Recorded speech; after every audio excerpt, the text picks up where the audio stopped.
नमस्कार.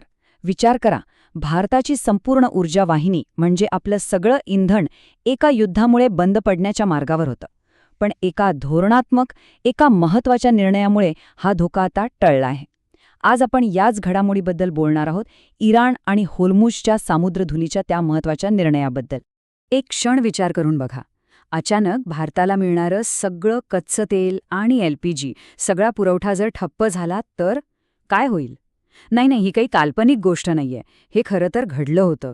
मार्च 2026 मध्ये जेव्हा इराण-इस्रायल युद्ध पेटलं, तेव्हा अगदी अशीच परिस्थिती आपल्यासमोर उभी राहिली होती. एक प्रचंड मोठं संकट. पण याच तणावाच्या परिस्थितीत पडद्यामागे काहीतरी वेगळंच घडत होतं.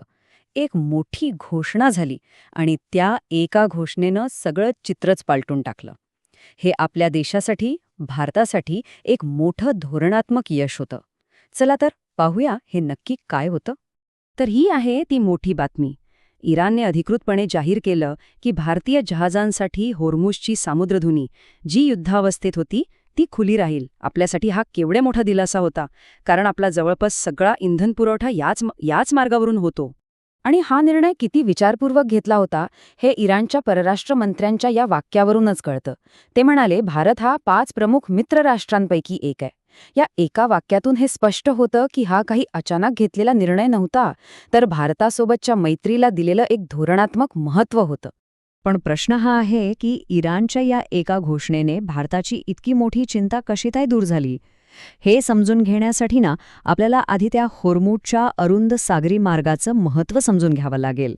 या मार्गाला जगाची ऑइल आर्टरी असंही म्हणतात. होर्मुझची सामुद्रधुनी म्हणजे काय? तर ती जगाच्या ऊर्जा पुरवठ्याची एक मुख्य नस आहे, एक मुख्य धमनी. हा एक इतका अरुंद सागरी मार्ग आहे की जर तो बंद झाला तर जागतिक तेल व्यापारावर त्याचा थेट आणि खूप गंभीर परिणाम होतो. आणि मार्च 2026च्या युद्धात नेमकं हेच झालं. इराणने हा मार्ग आपल्या शत्रू राष्ट्रांसाठी बंद केला. त्याचा डायरेक्ट परिणाम काय झाला? तर भारताचा इंधन पुरवठाच धोक्यात आला. इतकंच नाही तर पुष्पक आणि परिमल नावाची आपली तेलवाहू जहाजं तिथेच अडकून पडली. यावरून आपल्याला परिस्थितीच्या गंभीरतेचा अंदाज येतो. तर मग इराणच्या या निर्णयामुळे भारताला फक्त जायला यायला रस्ता मोकळा झाला नाही, तर त्याचे खूप दूरगामी फायदे झाले.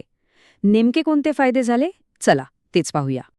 आणि इथे एक इंटरेस्टिंग गोष्ट आहे, म्हणजे ही सवलत काही सगळ्यांसाठी नव्हती. अजिबात नाही.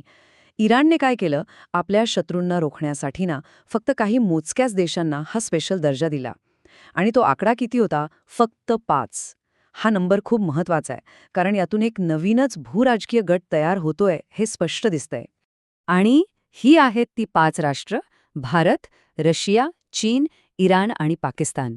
या यादीत भारताचं नाव असणं हे आपल्या परराष्ट्र धोरणाचं आणि इराणसोबतच्या आपल्या मैत्रीपूर्ण संबंधांचं एक मोठं यश मानलं जातंय.